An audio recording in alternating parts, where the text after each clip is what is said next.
States of America and live from the G&D Show studios, this is your GhostMan&Demon Hunter Show.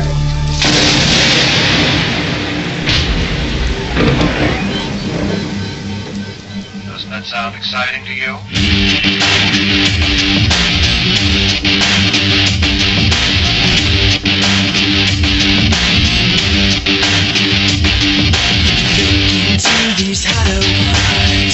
Hey, welcome back, Shadow Nation, to the one, the only, mystifying oracle of radio, your GhostMan&Demon Hunter show. Demon Hunter.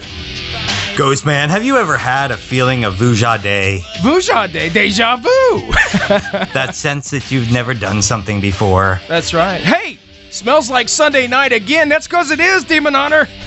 That's right, again, already. Only at the home of the mystifying oracle of radio, your GhostMan&Demon Hunter show. It's epic show. Special thanks to all our carriers. Hopefully they're still our carriers. 102.7 FM The Hog, Planet Paranormal, Stitcher, Smart Radio, and the new Action Audio apps, guys. They want to know, are you listening? Check them out, actionaudioapps.net. Be sure to check those guys out, Demon Hunter. Yeah. I certainly will. I feel like I've been reminded of them again and again. Especially tonight only. And again, reminded over and over. Yeah, guys, we had a little bit of problems before the show. Hopefully we got them fixed for you. Welcome to live radio. And more importantly, cost-effective radio. And for those of you who aren't regular listeners to us, expect this. Yeah. It's live radio. But it's fun. Bring the whole family. It's fun. Bring them all in. It's cheap and easy. We have balloons for the kids. I know it's radio, but it's, Yeah, well, whatever. Tonight's guest, Demon Hunter. Ghostman. Tonight's guest. Yes. Waiting. Tonight's guest, guys. Author of the critically acclaimed, award-winning young adults books, Edgar Font's Hunt for a House to Haunt. Also known for the screenplay turned sci-fi adventure novel, Next Stop, Earth. And of course, from his work on the Sci-Fi Channel's hit series, Ghost Mine, our longtime friend, good buddy, Patrick Doyle stops by, guys. He'll be in studio tonight to tell us all the inside scoop of his new book, Ghost from the Ground Up, and all his work on hunting down the ghost in the ghost mines on the Sci-Fi Channel. Tonight, producer, author, director, Patrick Doyle. Patrick. You gotta like it. Drink it up, buddy. Patrick Doyle, good friend of the show, guys. Love Patrick. He's always welcome here. We knew him when he was a wee lad. No, not a wee lad, but before he was TV famous. Yes. Back in the days, before we all had our TV jaunts. TV jaunts, like Edgar Font's House to Haunt. That's a book he did. I remember when he signed a couple copies of the books and sent them out to us. You remember that? We did. We gave them away. Yeah, we did. We gave them away. I wish I had those now. He's famous now, man. Gave them away on presents on the show. I still got one. If the kid didn't tear it up. This is for the kids, right? That's right. We don't... Things like books that were given to us by famous people. What do we need those for? Exactamundo, my friend. So anyway, guys, we did go live, about 7 minutes ago. And it's so hard being on these networks now, Demon Hunter, because we don't know when to take our breaks when our time's off. It's beautiful. What a beautiful thing. It's beautiful. Yes, it is. But what were we talking about? We were talking about the noisy neighbors we had. Yes, we were. Your mariachi band versus my show tunes and opera. See? Hey, what was your favorite Halloween mask? My favorite Halloween mask. The one I remember best as a child was we made a Yoda mask. You made one? Yeah, paper mache. You were one of those kids. My mother and I worked hard on it. I remember the first one collapsed in on itself, and we had to redo it. Did you suffocate? And paper mache, perfect for Yoda. Very lumpy and veiny. Oh! I'm not gonna do it at all. Don't do it. We're on real radio now, Sean. I love setting them up so you can't knock them down. Well, do you remember the ones I'm talking about? The ones when we were little, they'd come in the box and it had the plastic mask with the cheapest. The one I remember most of that. Yeah. was Casper the Friendly Ghost. Yeah, Casper. Oh, good grief. That was the thanks, Charlie. That was the one that everybody knew, though. That was like the cult classic. But I remember having it. Yeah. Well, I never had it. We couldn't afford that. Well, I also remember hating that elastic strap that broke every single time in the middle of the night. You'd put on the mask, and halfway through the night, the strap would break on the back, and you'd have to hold the mask in front of your face when you walk up to the house. Why was you wearing it in the middle of the night? Were you trick-or-treating like 4 or 5? Yeah, we didn't go trick-or-treating until the sun went down, man. Oh, yeah, but I didn't know if you were up. You said middle of the night. Well, no, I was a kid. Middle of the night was like 8 o'clock. Right. That's another thing. Remember in the good old days. I feel like a lemonade commercial now. The old days when we used to be able to trick-or-treat. Trick-or-treating didn't start till 8:30 at night. 8:30. Yeah, if you went out before 6, you were a sissy. Yeah, sissy pants. Yeah. Yes. Absolutely. And anyway, I guess my favorite mask was I found a Woody Woodpecker mask, and I loved it. I kept it for years. I remember those. Those were very cool. I also, I remember my nephew had Scooby-Doo. Oh, no way. Yeah. High class, buddy. Yep. And I also remember I got very upset when they stopped making the, like, you remember you bought it and you got the mask and you got that plastic costume that you'd put on. I got very upset when they stopped making the costume look like the character and they just put a picture of the character on the front of the costume. Oh, yeah. That was cheesy, man. They took away I hated that. Yeah, it would just be a piece of like a garbage bag, and you had the 3 ties in the back. Yep. And it was acceptable when it looked like the costume, but once they put it together in such a way that it was just a picture of like the Scooby-Doo gang with Scooby-Doo in the front. Right. And it would say Scooby-Doo on the top, and then you get the Scooby-Doo mask. I'm like, who are you trying to fool? Do you ever remember the feeling of like, no matter what you did, you always got the spit between the plastic in your mouth and it got all over your face? Do you remember that? Because you'd talk. I didn't, Sean, but then again, I didn't slobber inside my mask. I'm not saying that. I'm saying, it'd get hot and stuff. You get the moisture and stuff, too. You'd pick up your face would, like, break out. You'd pull the mask up at night, your face would be all red and stuff. I do recall. That those were very hot masks, Sean. And those were the days where that plastic was sharp as razor knives, man. If you broke that plastic off those masks, your eye's gone. Yeah, those kids didn't get who ate that bad candy. They didn't have razor blades in the candy. They just accidentally cut their tongues on a piece of their mask. See? How'd you lose that eye, little Bobby? I went as Woody Woodpecker for Halloween. My Casper mask. Candy bar. Yeah, my Casper mask. Anyway, yeah, that was my favorite. And I remember we'd come home. What's your favorite memory after trick-or-treating, when you would get home? Let's see. The years that my brother didn't steal my candy. Yeah. What? Well, I do have, not my favorite memory, but I do have one of those sad memories that turned into a good memory for me now that I'm a grown-up. Good, sad. And that was a year that I got really sick on Halloween and couldn't go trick-or-treating. Oh, no. And my mother made my brother go around and do my trick-or-treating for me. So all the houses he'd already hit. Then he had to go around a second time and ask for trick-or-treating because his brother was homesick and couldn't go trick-or-treating. And he brought me home the candy. Double-fisted it. What a good brother. I tell you, man. And maybe because we grew up in one of those neighborhoods where everybody knew everybody, so they knew that, they probably already knew I was homesick. Yeah. Yeah, well. So they didn't question it. But if they didn't know, they knew that they could call my mom the next day and say, was Ernie picking up candy for Nathan? What would they do at that point, though? Would they make Ernie bring the candy back if you weren't? That's a good point. They probably would have made him do free chores in the yard to make up for it if he had actually lied. Let my ADD kick in here. Since I brought back... Do you remember we went to Gettysburg and we went up to... what was the rock wall? When... Those people found Chamberlain's Charge, and we got those rocks. Yep. And if longtime listeners of the show know that these rocks, when we brought them home from the last day, it was the last Battle of Gettysburg or whatever, and these rock wall was stacked up to keep off, or for the troops get hide behind it for the Confederates that were coming up the hill. These rocks that we have, Nathan, what happened when you took yours home? Didn't something happen? I brought my rock home, and I kept hearing knocking on my door. Knocking. Right. And I'd open the window, and there'd be nobody there. And mine, the garage door kept coming up and down by itself. Brand new garage door, no problems with it. The guy couldn't. Yeah, and you had said that you had left it on the table near the garage door opener. I did. Absolutely did. And now the rock was lost for probably 6 years. I couldn't find it. And my mom was going through an old box that was in the attic, and she found the rock. It's sitting here. I'm looking to it. It's on the studio desk table with the microphone and everything.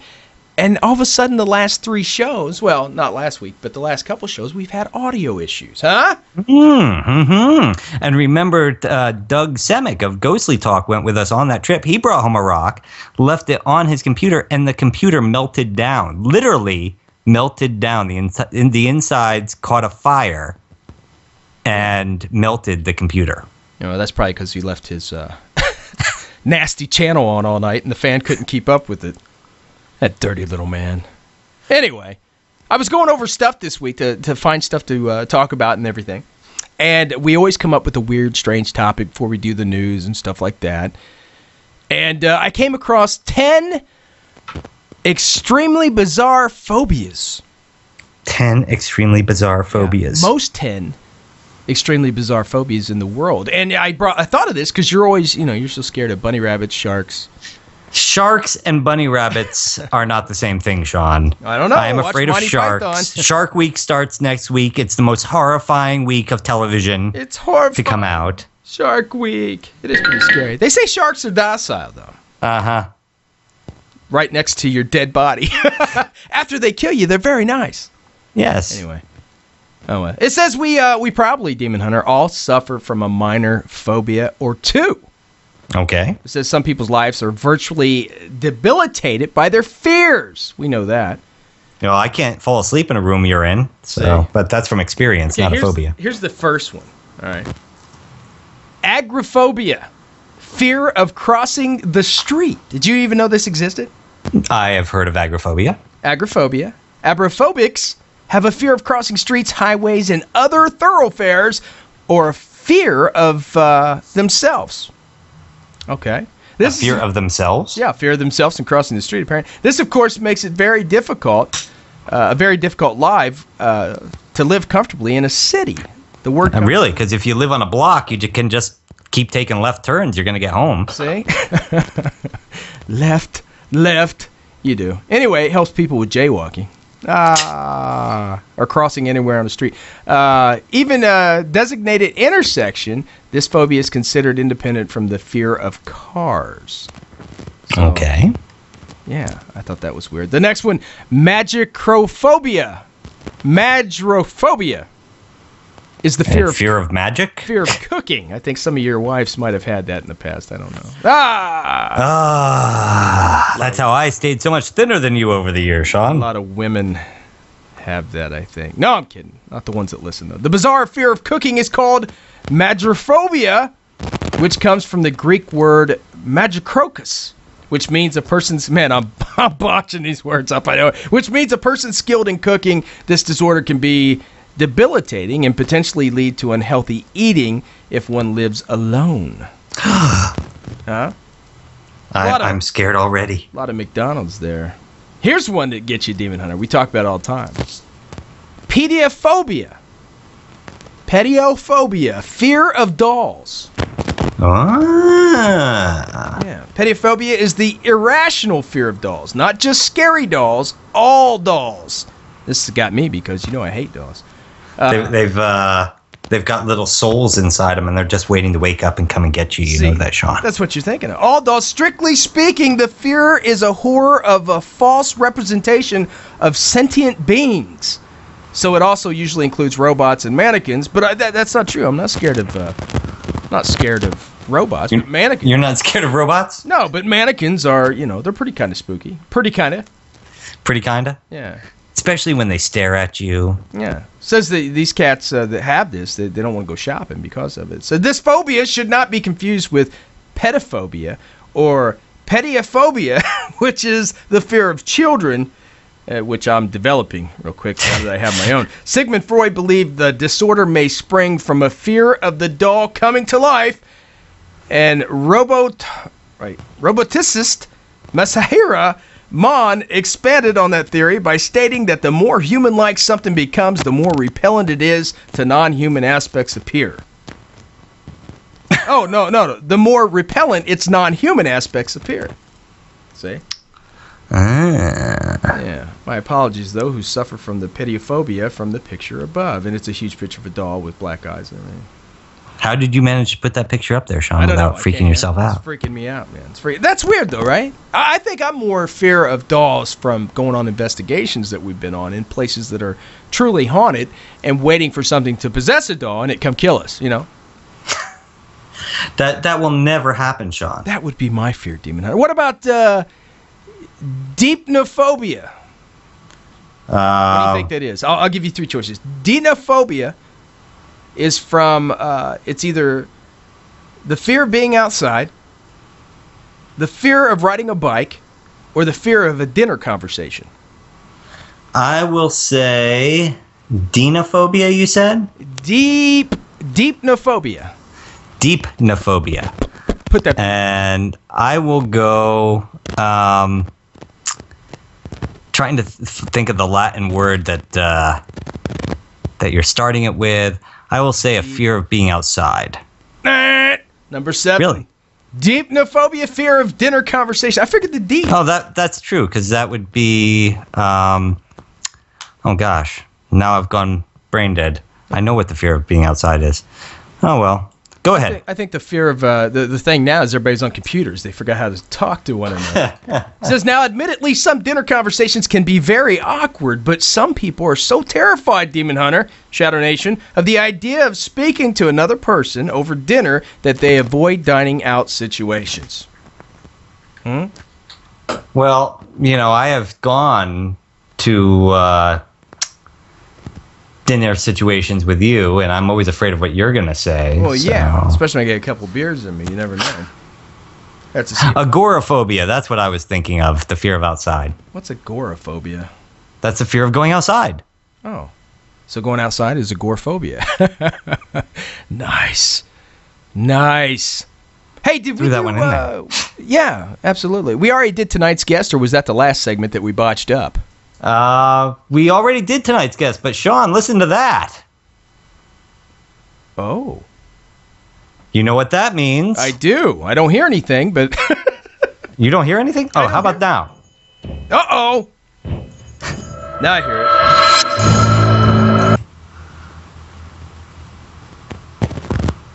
I'm still listening. Well, Sean, that means it's time for us to take our 2-second break so that the folks over at 102.7 The Hog can fit in those commercials that everybody loves so much. All right. And we'll be right back after this. Hey, welcome back, Shadow Nation, to the one, the only mystifying Oracle of Radio, your Ghostman and Demon Hunter show, where we're talking about the world's 10 most bizarre phobias. Huh? We just did the fear of dining out, a dinner conversation. I couldn't believe that was one, but it was. I you know what? I should have gone with it. I didn't. Say. What are you doing, Nathan? What are you thinking these days? Okay, one more.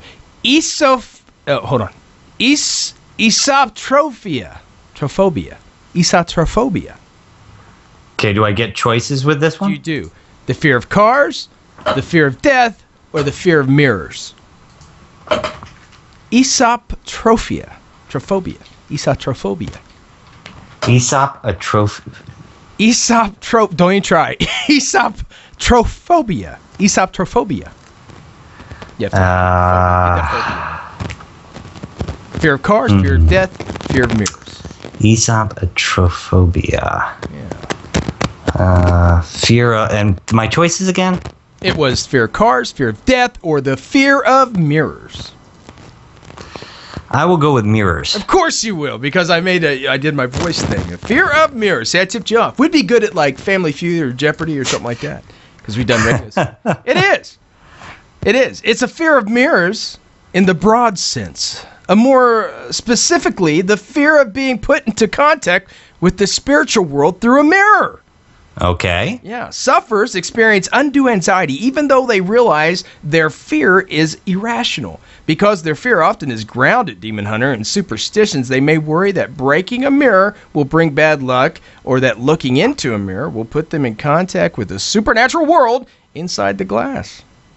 Well, I'll tell you, man, when I was going around studying with different pagan groups, they put a lot of stock in mirrors, too. Yeah. I made the mistake of using a black mirror once, and I saw something in there that freaked me out so bad I didn't sleep for a while. Well, you shouldn't use anything. You know, women, men, mirrors. I'm kidding. Whatever. That would explain your shaving habits. Yeah, no doubt. Did we talk about that before, though? Didn't we bring up Bloody Mary one time with the Bloody Mary in the mirror, which is totally false? It says you. Well, it's what they said. We was talking about the legends and stuff, and they said Bloody Mary was junk. It was no good. So, yeah. But people basically created their own phobia here. By looking. Maybe if you look inside, it's like the reflection of oneself and the inner soul and the... Oh, stop it. Okay, here's one for you. Demonophobia. Demonophobia. Demonophobia. Let's see if you get this. The fear of dogs, the fear of cats.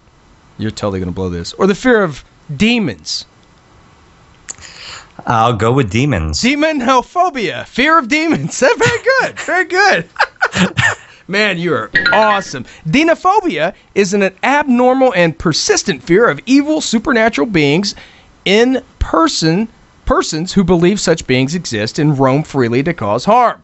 Those who suffer from this phobia realize their fear is excessive or irrational. Nonetheless, they become unduly anxious when discussing demons, when venturing alone into woods or a dark house, or when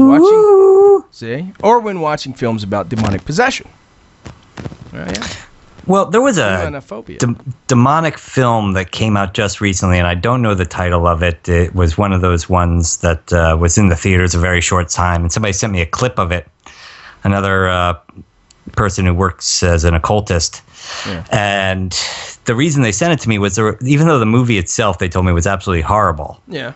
There was one scene they said I had to see, and I had to watch the scene on my surround sound. Okay. And so I put it in and I listened to it. And there's an aspect to a demonic voice when you've actually experienced one that is one of those things you'll look for to tell whether or not you're dealing with the real thing or a fake. Yes. And I don't know if these guys did it on purpose or if they just copied something they were told really well, but they got this aspect down flat. Okay. And it freaked me out. I was like, okay, I've seen enough. Oh, wow. But, that one scene was enough to bring back the fears I'd had from working on a case that was a realistic, as far as I know, demonic case. Oh. Yeah, so, I can kind of relate to these people because when what's it we used to always say, Sean? When you go looking for the paranormal, eventually the paranormal comes looking for you. Or you. I said it a little bit better, though. I used the voice. Well, you tried. Yeah, I did try. Demon Hunter! GhostMan. Shadow Nation, it's that time again on Sunday night for In the News. In the news. It's always strange. It's always exciting. A little bit fresh, weird, awesome. And it starts right now. Ooh, that was good. You're right. I like Hey, Sean, just a reminder, shout out there to those folks who were listening earlier. You've already heard this story, but I wanted to tell people about the stuff I was talking about earlier. The fact that the people from Hidden Cash were back in New York today, hiding their cash, this time on the beach in Pez dispensers. Pez. I love Pez. I knew I loved it for a reason. You know, that Pez is a Connecticut invention, Sean. Right. Do you know what Pez means? No.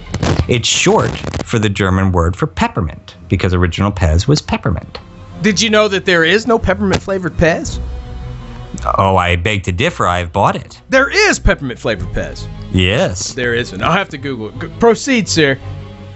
But this last time, money was left around Central Park, a few $100s shoved into different areas in envelopes with the occasional silver dollar. This time, they shoved money in Pez dispensers, leaving it all over the beach.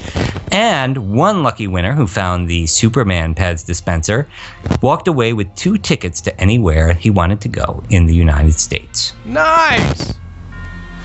Didn't you say that just happened? I myself would have gone to Disney World. Sean, you said you would have gone to, Salem. What was it? Salem. Yeah. My work's never done. We explore the weird and strange. I need a vacation. Yeah, you do. So's our sound. Yeah. I'm wondering what's causing that now, huh? I don't know. First story up tonight, Demon Hunter, after years, of course. Please, tell me more. Get ready. And the world capital of... I can say this. Penis enlargement is... I can say that. You can say that. How did I know you were going to go with this story first? Get ready, Shadow Nation. And the world capital of penis enlargement is...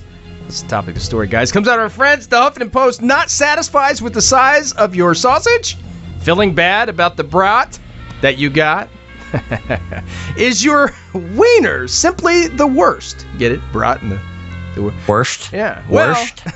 Well, there's your wiener's almost, the worst? That's what they say. There's almost 2,800 people in Germany that felt similar, Demon Hunter, so you're not alone, last year. According to the new data by the ASAPS, the International Society for Aesthetic Plastic Surgery. Of an estimated 15,414 enlargements worldwide, 2,786 operations took place in Germany. That's 18% of all penis enlargements in the world. Much more than any other nation. Go Germany. The second most penis enlargement surgeries. How many times can I say this? Isn't there like an FCC thing? I can't say that word too many times. Which word? I guess we'll find out. Penis surgeries were done in Venezuela. I'm sorry. No. What's the name? Venezuela? No, not Venezuela. It's the name of a town. Okay. Yeah, I don't know. Anyway, it's in Germany, guys. As The Guardian points out, the data wasn't compiled by nationality. So the surgeries in Germany didn't necessarily take place in Germany. Men. I read it wrong. Manly man. Data from the ISAPS holds that although Germany is in the top 5 nations with the most plastic surgery procedures, Brazil is number 1, followed by the USA. There's hope, Demon Hunter. There's hope for us yet. Yeah. Fun with numbers, the ratio of German penis enlargements to Brazilian penis enlargements in 2013 was 2,786 to 219, almost 13-1. Roughly double than the Germans' goals to Brazilian goals in the infamous 2014 World Cup match. Goal! Apparently they're going to... Apparently, after Germany beat Brazil, embarrassed them at the World Cup this year, maybe we know why now. Huh? Was it a more of a locker room battle than it was out on the field? Brazil was behind some way. They were short, if you will. They came up short. I don't think we want to throw this story in with behinds, Sean. Come on. They came up short. Get it? The Brazilians? Came up short. They fell short to Germany. Never mind. Go ahead. Well, you know, with those Brazilians, everything looks larger. Yeah, because they wax. Oh, but hey, Sean, just a reminder to our listeners out there, this is Ghostman and Demon Hunters in the news. That's weird news. That means we pick the weird news stories out of the newspapers by the titles. We don't read them first, which means we make a lot of mistakes. That means every time we make a mistake, you get to take a drink. That's right. You can have a few right now for Sean's last story. Yeah. Anyway, we once we start reading these stories and realize how bad they are, no telling how far we're going to go with said story. But until we stop, every time we make a mistake, you take a drink. That's the G&D drinking game. And we recommend that if you are driving right now, listening to us on 102.7 The Hog, don't play the G&D drinking game. And if you have anything important to do, like, say, download more of our shows, please listen responsibly. Or you got that surgery coming up in the morning for the enlargement. You don't want to be bleeding. Your enlargement. See what I did there with the... if you're in town for a surgery, don't drink. Yes. If you're in for Germany, Sean. We're big in Germany. Oh, dude. I'm huge in Germany. See? Guy's hilarious obit Don't email me, I'm dead. Oh. This comes to us from the Newser. Okay. Kevin have a drink, folks. Kevin McGrothry. I'm here for the gangbang. Worked in advertising for some 30 years. His final project, his hilarious 500-word mini masterpiece. Adweek reports his own obituary. Yeah. McGarthrey, have a drink, who died last week at 53, kicks it off with a bang. Ah. Ooh, McGarthrey achieves room temperature before explaining he died. Yeah. After battling a long fight with... Okay, it's a medical word, Sean. Do it. Metacracy? Medocracy. That was I'm sorry, perfect. Folks. Have 3 drinks on me. The obit, which the Times leader reports, was written a year before his death, continues, he enjoyed elaborate practical jokes. Yes. Over tipping in restaurants, sushi, and Marx Brothers movies. Over tipping is a joke? Well, he that's one of the things he enjoys. He enjoys practical jokes. He enjoys over tipping. He enjoys sushi, and he enjoys Max Brothers movies. I'm ready for sex. Okay. Enjoyed. Sorry. Didn't mean to change your story there, Drink. Kevin. Anyway, he will be laid to rest at Mount Olive Cemetery, Section 7N. He has asked to please make a note of his new address, and friends, please don't email me. I'm dead. No. His big regret that as an adult he couldn't relay the good citizens of Pennsylvania to revolution that would force the price of Hershey candy bars to go back to their original 35-cent market value. I'm ready for sex. That was intriguing. Is that... Yes. Well, like I said, John, I get them out of the papers by the titles. What do you want from me? What do you want, Demon Hunter? Okay, I got one more word. 754, Demon Hunter. Okay, go ahead. I got one more. UFOs over Toronto caught on tape prompting police reports. Of course, why not? That was just last week. Comes out of our friends. Doesn't come out of our friends. Comes from our friends at the Huffington Post, guys. It's our good buddy Really? Ed wrote this story. Thanks, Ed. Appreciate it. Something was flying over Toronto, Demon Hunter, on Saturday night, causing residents to contact police and take to social media with images and videos of lights in the sky. How many times? Yeah, how many times have we heard about this one? Huh? No X-Files music. It was really high up and was round, bright, and shiny. Sarah Chun, who recorded videos of the lights with her iPad and posted them on YouTube, told the Toronto Star. At first, I thought it was stars or something, but it was too bright to be. I didn't know what it was. That's her statement. Chun said the lights lasted for about 25 minutes. It kind of flew and then disappeared. She was quoted as saying some witnesses posted photos to Twitter, including one taken before sunset that looks more like a bird than a flying saucer. Others posted images of mysterious lights hovering over the city. Ooh. Yeah. So far, no one has been able to identify the flying objects, but there's no shortage of theories. One Toronto resident told CTV he saw kids setting up a kite with a light rigged attached to it. After it got dark a couple hours later, I noticed the line of lights. Alejandro, who did not give his last name, told the network via email it looked like a very potent laser pointing vertically to the sky. But it was the kite that people were preparing. Some thinks the lights may have been lanterns sent up by Ramadan.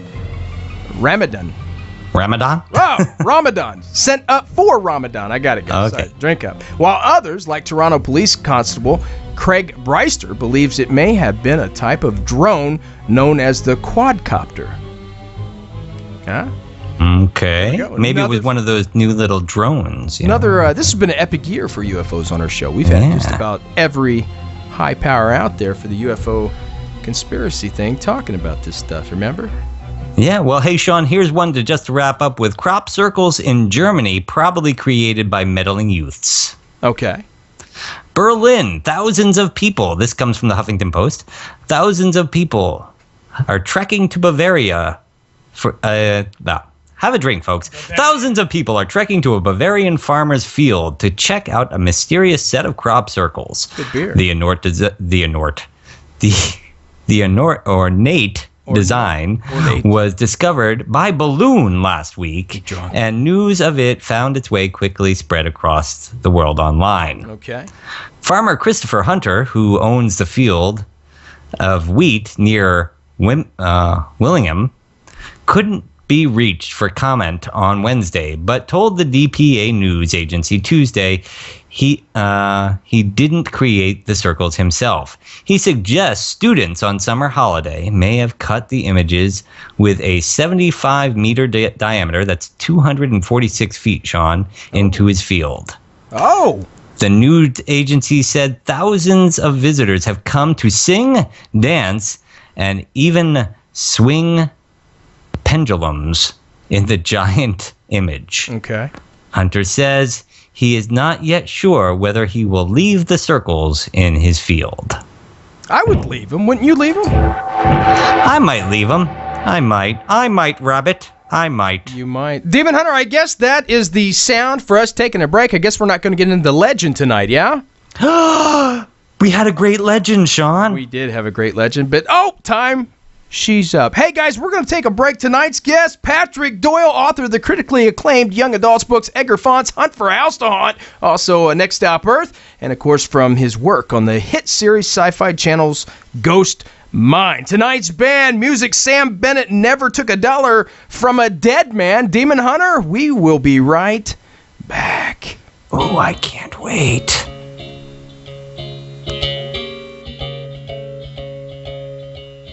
I never took a dollar from a dead man, at least not as far as I know. I never left a saddle out in the rain, or a diamond in a pile of snow. But I once fell in love with a waitress. She was filling my coffee cup. I imagined a future for the two of us, and there was nowhere left to go but up. And I never took a dollar from a dead man. Good Lord have mercy now. Yeah. People will sometimes tell you the truth, or at least maybe something close. You ask your doctor what's right for you, he might give you a lethal dose. You could be on a highway hitching a ride when a golden Cadillac stops. It could be Jesus behind the wheel, might be an undercover cop, but I never took a dollar from a dead man. Good Lord have mercy now. Oh no, I spent a long crying, good mercy now. Oh, there's never been a better time to do what you will or say what you please. Crawl home and drink your whiskey now. Crawl on your hands and knees. The sheriff who's cracking the whip on your back while you build this endless highway. He'll be fronting the band next Saturday night. He'll be singing I did it my way. And I never took a dollar, Lord, from a dead man.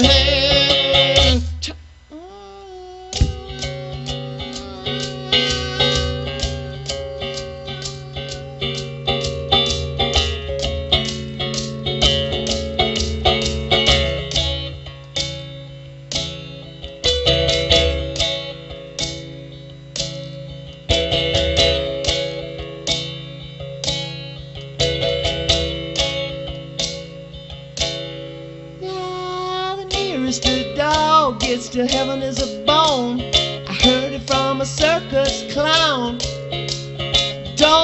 for me on Broadway. Yeah, I'm living on the edge of town. I won't go into the details of my current circumstance, but I promise I'll let those good times roll if I ever get half a chance. And I never took a dollar long from a dead man. Come back here. This is Scott Wilson from The Walking Dead, and you're listening to the Ghost Man and Demon Hunter Show.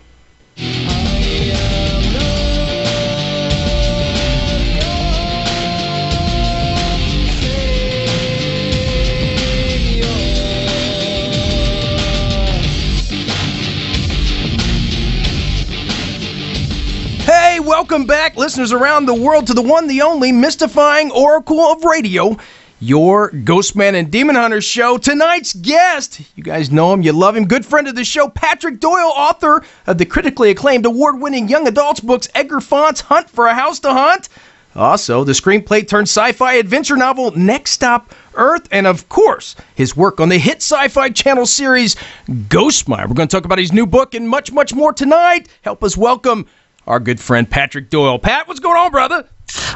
Were you reading your messages there, Sean? Oh, great. That's amazing. I love doing those intros. I love doing them. I do. That's what I do. Let me read them here. I didn't want to disturb you during them. Hey, let me read it out. Pat's not in right now, but I'll call him right now and get his voicemail. Let's call G&D Nation. See what Patrick's doing right now. Hello? Anybody want to know what Pat's voicemail sounds like? Yeah, let's. I bet it goes, hey. Does it start out, hey? Don't tell me. Hey, this is Patrick. Hey, this is Patrick. Leave a message and I'll call you right back. Oh, I did it. Let's leave the tone. Let's leave him a message. No, call him back. Let's leave him a message. You want to leave a message? We got to leave him a message. Okay, let's leave him a message. All right, let's do it. We'll call him back, guys. I won, by the way, because it said, hey, this is Patrick. You did know that. Yeah, I knew it. I don't know how I know it. Don't ask me, but a lot of people say. How'd you know that? Well, a lot of people say, they say. I say hi. Yeah. Let me find a funny thing to play in this thing right now. He's funny. He's a funny guy. He's lucky we're I'm funny. ready. Everybody funny. Now you funny too. Hey, that's a little, oh God, who was it? George Thorogood. Hey, this is Patrick. Leave a message and I'll call you right back. Hold Thanks. on, listen to this. At the tone, please record your message. Okay, here we go. When you have finished recording, you may hang up or press 1 for more options. Here we To go. leave a callback number, press 5. Yeah. Ready? Hold on a second. I'm ready for 6. Hey, Patrick! It's your pals Nathan and Sean at the G&D show. We're live. And the Shadow Nation wants us to leave you a message. Demon Hunter, what's that message?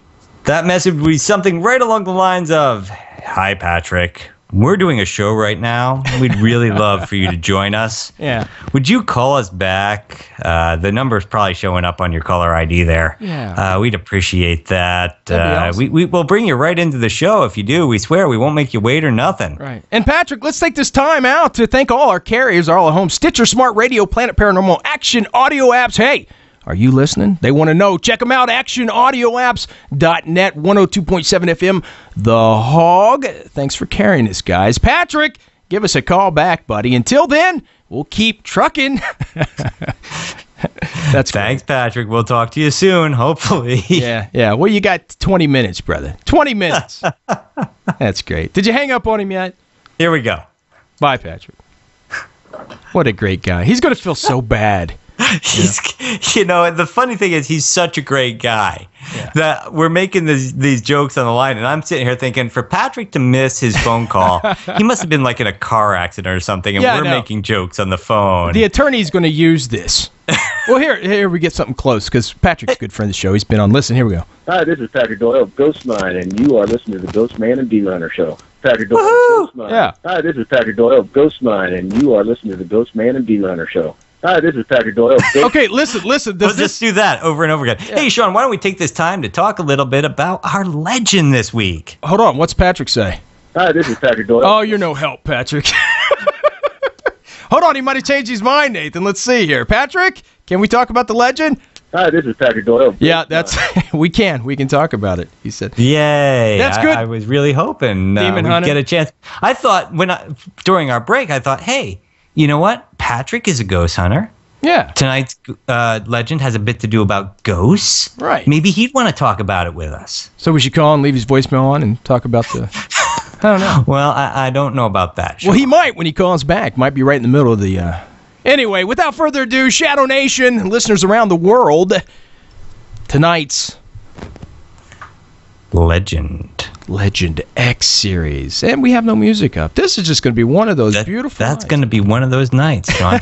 But hey, that's okay, Sean, because you know how to introduce Legend X. We do. Legend X series, guys, it's an original series. That means Nathan and myself created it, where we scour the universe, or at least the planet Earth, each week to find you the new myths, the new legends, to see if there's any fact or truth or phony behind it. And we bring it to you each week. This week's Legend X is... Dun, dun, dun. The Night Walkers of Hawaii. Oh, we got music. Hey, this is our oh, that sounds great. You still there, Sean? Yeah, I'm here. We're getting that crazy noise again. I can't hear you over the music. You can't hear me? Well, let's get the music off. Let's see here. Dun, dun, dun. Dun, dun, dun. Okay, can you hear me now? Can you hear I'm me just at all? sending Patrick a text message here. Can you hear me at all, Nathan? Yeah, I can hear you just fine. We're getting that crazy signal interference once again for our live listeners. Hey, Sean, let's talk a little bit about the Night Walkers. All right, well, let me put the music back on here. Are they going to be able to hear me over it? Yeah, I can hear you fine. They should be able to. Okay. Be careful if you plan on doing any night hiking or midnight beach strolls. Okay. The Night Marchers are ghosts of ancient Hawaiian warriors. Drinking game's over, folks. And they are said to roam the island at night, visiting old battlefields and scarred sites. If you hear chanting, drums, or marching, if you see torches, your best bet is to run indoors. Lie quietly on your stomach, because if you make eye contact with the Night Marchers, you'll die and be forced to march with them for all eternity. If you happen to have an ancestor marching, however, no one in the procession can harm you. Really? Really? So if you have dead people... Yeah. Well, everybody has dead people. But do you have dead ancient warriors marching with the Night Marchers? No, I don't. How would you know? Well, if maybe you know that your ancient ancestor died in a horrible battle in Hawaii. Yeah. Yeah, you know, that's funny that you bring that up, though, Demon Hunter, because, anyway, guys, that's Legend X this week. It's the Shadow Walkers. That's a good one. Night Walkers, sorry. Shadow Walkers. You're thinking Shadow Nation. Yeah, Shadow Nation, all that stuff. But that's interesting because I actually work with a gentleman named, we'll just say, named T. And he's from, oh, God, where's he from? Not Fiji Islands, but we'll say Fiji. Real weird name. And he said that I was talking to him about the stuff we do in the show, and he's a fan of the show. It might not be after tonight, but he was a fan of the show, and he was asking me about, you know, what have you guys seen? What have you guys done? And, you know, I told him about how difficult it is when you're doing the paranormal stuff to either prove or try to tell people the stories that don't believe, and how, you know, America, they're either totally 100% accurate, or they don't know, they don't care, or, you know, the skeptic are a lot of them are cynical, and you know, that's stupid, that it couldn't happen, it doesn't happen, some of them. And he was like, you know, that's really weird, because in my country, Tatunga, I'm sorry. In my culture, yeah. Yeah, in Tatunga, the people, every day is basically like Halloween. They say prayers for the dead. They wake up, they acknowledge the existence, because they believe that anything other than acknowledgement of the other world is cursing your family. Well, sure, and think about it. It's only been a couple of 100 years that the Hawaiian Islands have been pulled out of a paganist culture. Yeah, hold on 1 second, Demon Hunter. I think I got Patrick here, live on the show. Pat, what's going on, buddy? We just told you. We left you some voice messages.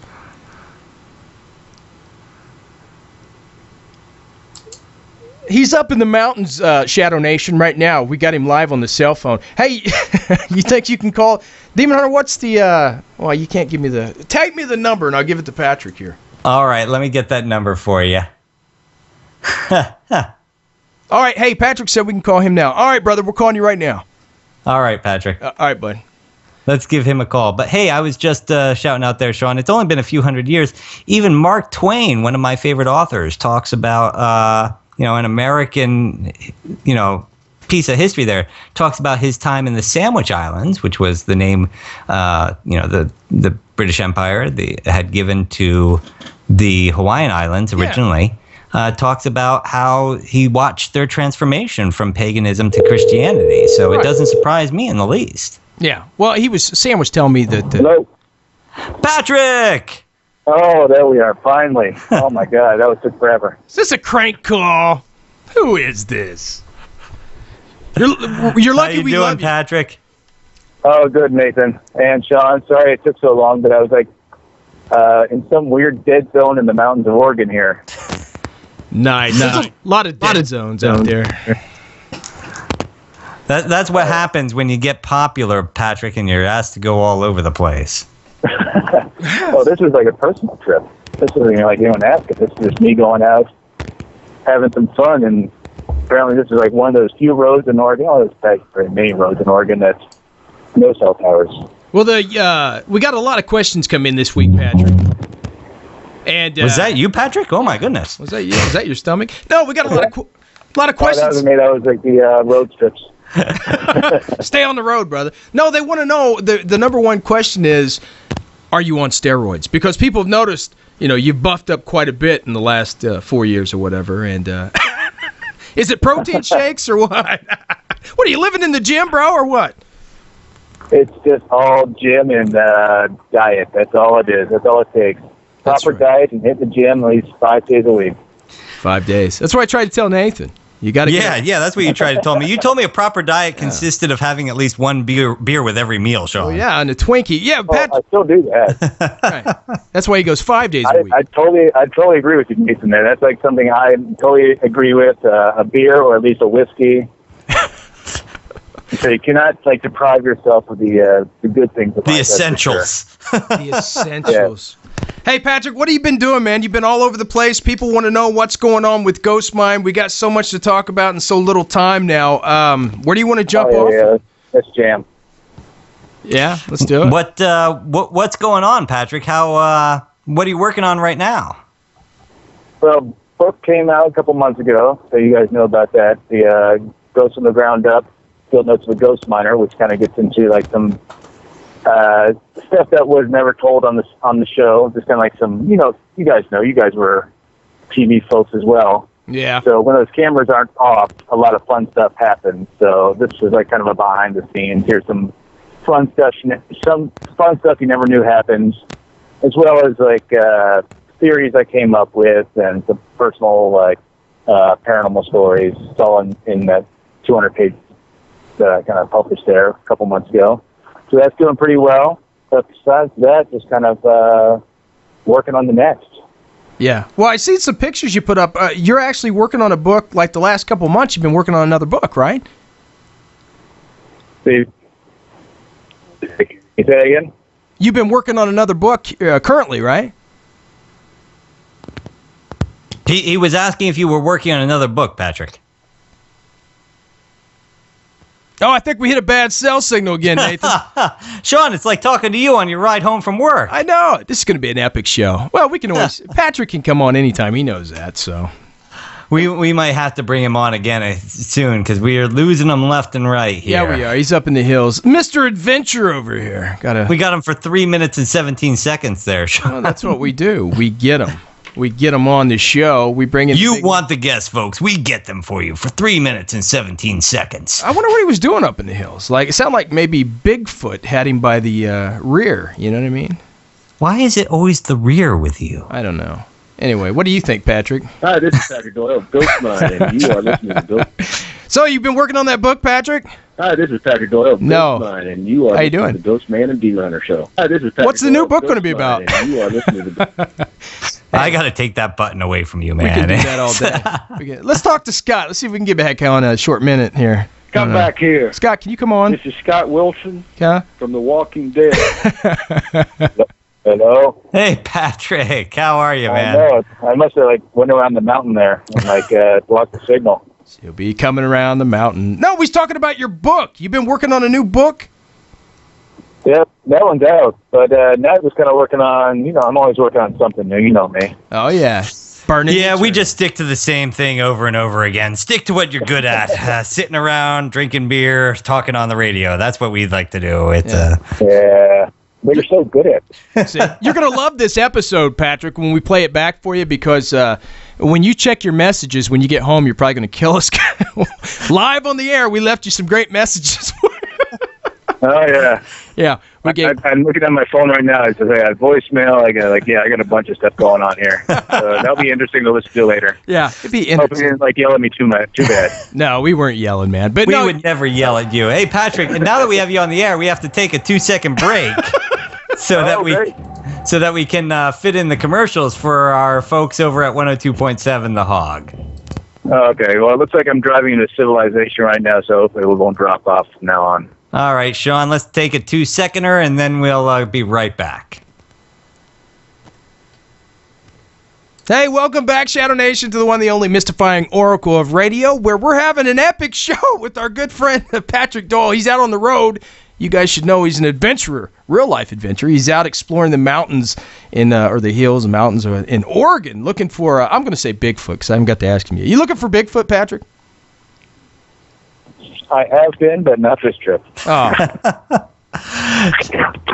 Right now, we need to get Sean to get that haunted rock out of the studio so that this stuff stops happening. Yeah. But hey, Patrick, Sean and I were talking about our legend tonight. It was about the night walkers in Hawaii. Not the show. So we're thinking we need to do a trip out to Hawaii. Just Sean, me, you. We'll go out to Hawaii. Yeah. We'll spend the days drinking on the beach, and then we'll spend the nights hunting down the night walkers. Sounds perfect to me. Actually, my third Edgar Font book dealt with the night walkers. That's right. I did a lot of research on them. You're the perfect man to bring along with us then. There we go. And I already have a couple teams over there who are friends who will walk us around, who are natives, so us Howleys that walk over there, we'll be able to get some access. Okay, Sean, call the networks. Tell them we need money to go to Hawaii. Yeah. I don't know if the network's still putting those checks out for us, Nathan. I think our credit limits. Networks don't like to write checks very often. No, they don't. Yeah, it's not an easy thing to do. Hey, that's like pulling teeth right there. Oh yeah. You know, I don't know if you can talk about this or not, but with the Ghost Mine thing and everything that went on, and for folks who weren't familiar with it, Ghost Mine, awesome show on Sci-Fi Channel. Patrick was the host, where he instead of like these shows that take you to a different location every week, like Sean and I did on our show, he stuck with the same location, trying to dig up this information. Patrick, I was reading an article not too long ago that said that Sci-Fi is slowly pulling all the paranormal shows. Oh yeah, it seems that way. I don't have like an inside seat with what's going on behind closed doors with the suits, but it seems like it's going that way because Ghost Mine was getting. We were up against Duck Dynasty and American Horror Story. We're still pulling 1 million viewers. Yeah. But you guys know that's pretty damn good. Oh, yeah, that was our audience. We liked it.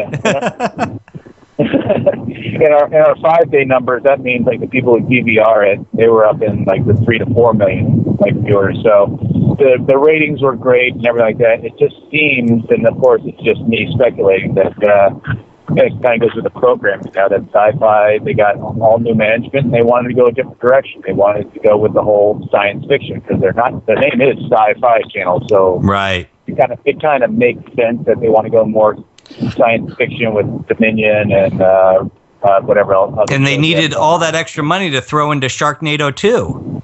There you go. Well, there's a lot of talent in that movie. So. That's right. Oh, it's grade A, buddy. Grade A. Talent. Movie man.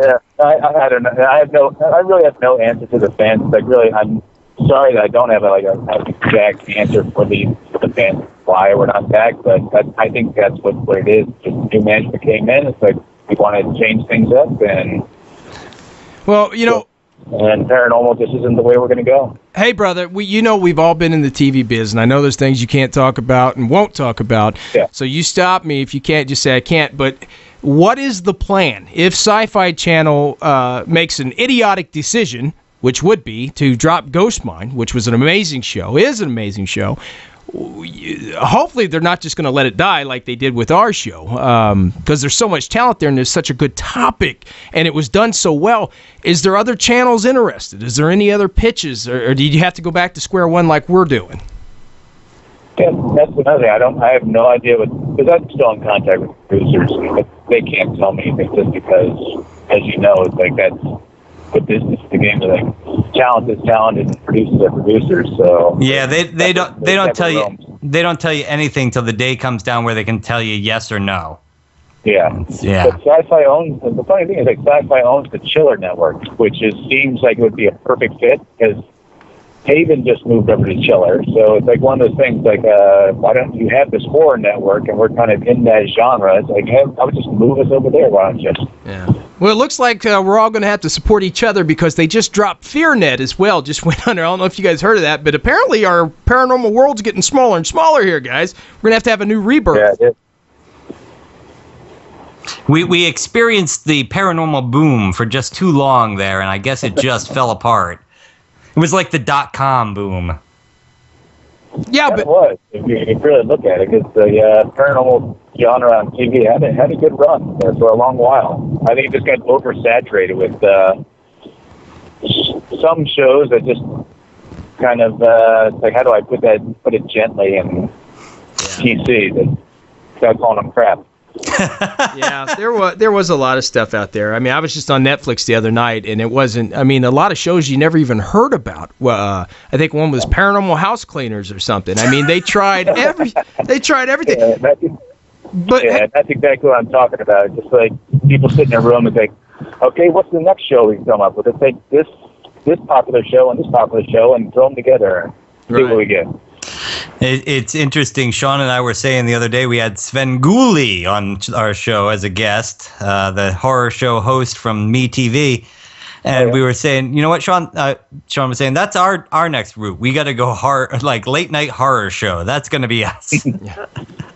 We'll try everything once, huh? Yeah. No, but the thing about you, Patrick, because we've been friends for a long time, you've been a good friend of the show.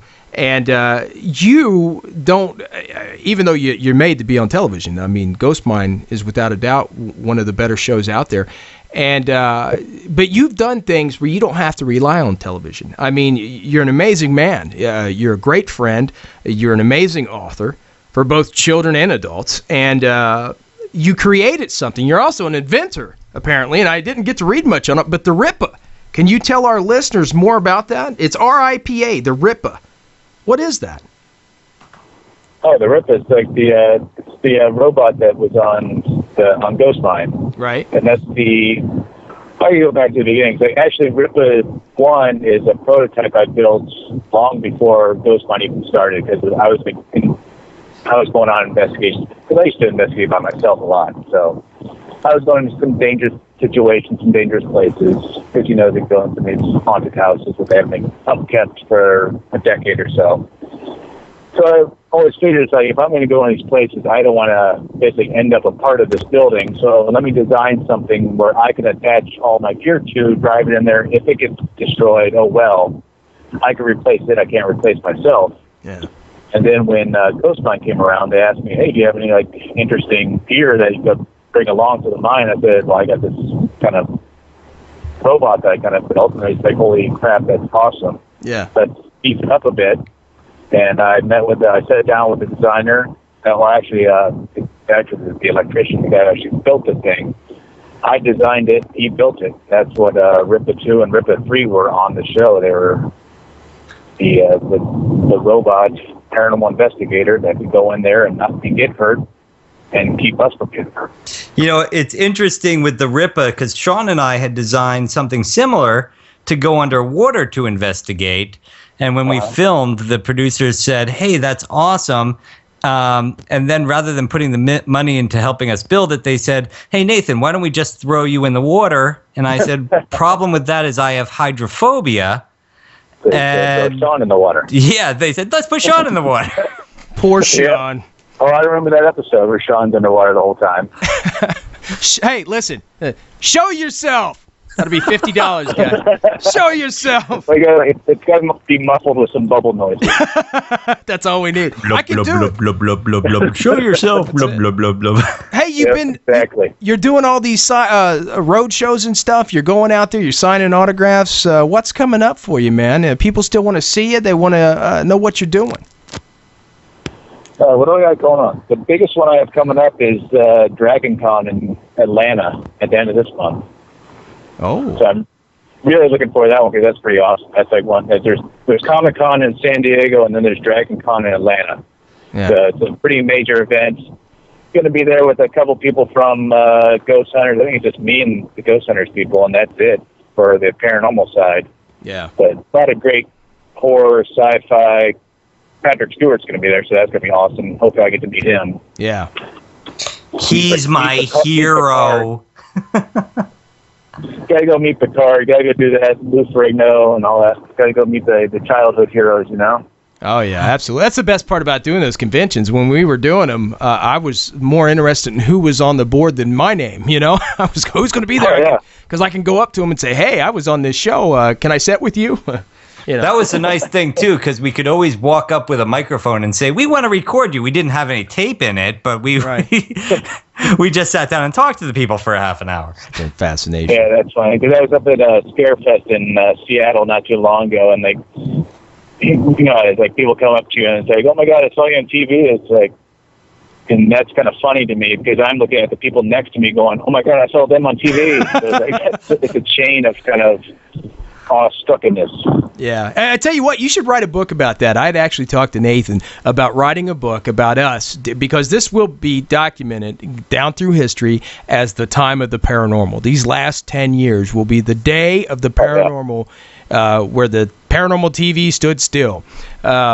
And we should all get together and talk about, like kind of what you did in your book, the things behind the scenes, the way it feels to go from a blue-collar person, all of a sudden you're hosting a show all across the world. You know, people need to know that because we forget sometimes when people walk up to us and they're fascinated. Oh, my God, you've been on TV. And they think, we're living in Hollywood in a condominium on the beach, When the truth is, like, we're just normal, everyday, living normal lives kind of thing. We just happen to be on a TV show. We just happen to have people follow us around with a camera for a while. And microphones stuck to us. You forget that you have a microphone on sometimes, and everything you say and do is recorded. Well, I'll tell you, still exist. When Sean and I went out and filmed our first treatment. Our first sizzle reel, he forgot that he had his microphone on, and we were all plugged into the same thing, and he went in to use the bathroom. So, yeah, it's always running. Whatever. Oh, we had a few of those. We had plenty of those. It came down to the point where we learned how to turn off our own mics. Oh, yeah. Just for courtesy, really. Oh, yeah. Oh, yeah. Well, we didn't care. The sound guy. Because the sound guy, those poor sound guys had to hear everything. Hey, but Patrick, the new book, tell folks a bit about it and where they can find it. New book is called Ghosts from the Ground Up, Field Notes of a Ghost Miner. And I got to say before I got cut off there, because the mountains, was a lot of stuff happens when the cameras aren't off. Stuff like when we're sitting around the campfire, we go into the mine a lot without camera crews around, without sound guys, we just doing the job. So I tell a couple of stories about me and the miners when the cameras weren't on, and when we're just chatting around the campfire talking about ghosts and Bigfoot and UFOs. Because every single one of those guys didn't come across on the show a lot.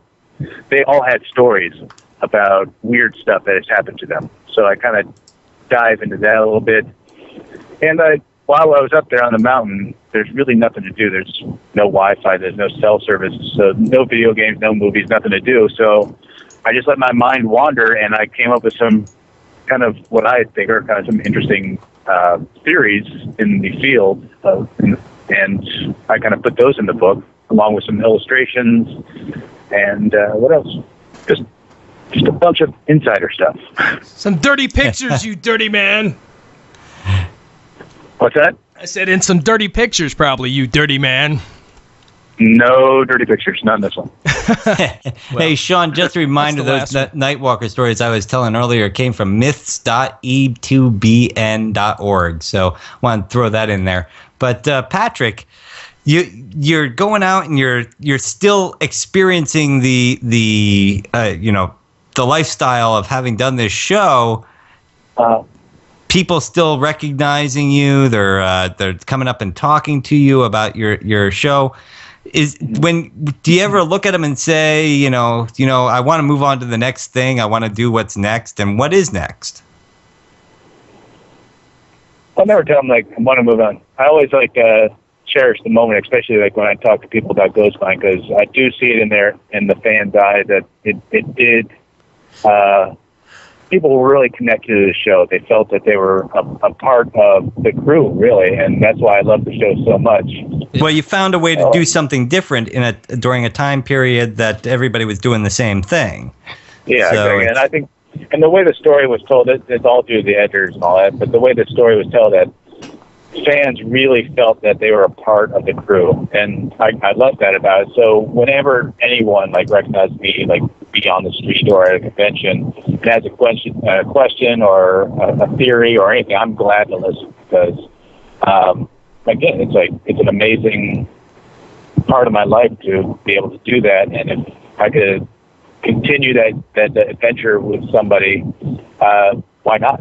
So I'm always happy to answer questions, because I like reflecting back as well. I just met up with Stan last weekend. Yeah, I met up with Stan last weekend. That was a fun, just kind of reminiscing about old times and good times, bad times, people we like, people we hate. So hey, we've done that. Oh yeah. Yeah, well, what a ride, Patrick. And I tell you what, man, GhostMan, that's a great show. And I don't think it's going to die. I think it's going to be back on there. And more importantly, you're a great person. And it's the person that makes the show, man. And that's what you did, brother. And that's what you do with your books. You capture and you intrigue people. And people can feel your heart. They feel your soul through what you do. And I think if you're a good person, you'll always be successful. And I think something big's coming up for you. And hopefully all of us will be together doing something, man. I always love talking with you guys, because you always pump me up so well. I always feel good after I talk to you guys. And besides, we're all going to go to Hawaii together. Yeah. There we go. Just got to bring the SPF 50 or 5,000 for me. You and me both, man. I don't tan, I don't burn, I implode. Yeah, I have two tones. I have pale white and bright red. But I tell you what, man, thanks so much for coming on tonight, Patrick. I know you're trying to get home. We will definitely have you back on when you're stationary and we can talk longer. Oh, yeah, definitely. Sorry about that, because I thought we were going to have signal the whole way, but those mountains. Hey, it happens. Life of an adventurer, baby. That will do. And answer another question is you can't hold me down. I'm always working on the next, so we'll see what happens. Well, you're welcome here anytime, Patrick. And the next time we get together, we got to go hunt us some Bigfoot.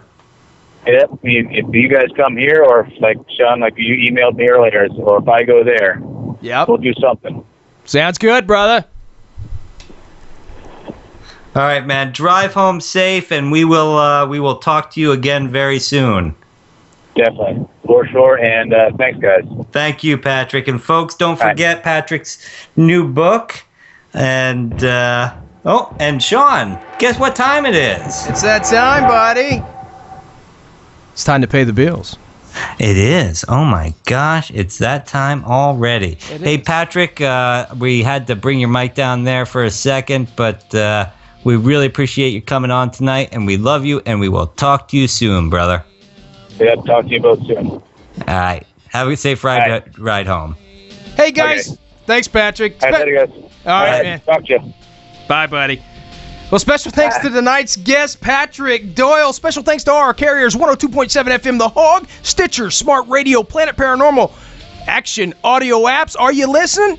Are you listening? Check them out, guys. ActionAudioApps.net. They want to know. Creative Commons, Midnight Syndicate, FreeMusicArchives.org. Thanks for the tunes. Hey, from the haunted backroads of America, this has been another G&D exclusive interview. Don't go changing America. You know we won't. Demon Hunter. Because we love you. Whew, what a show. Good night, guys.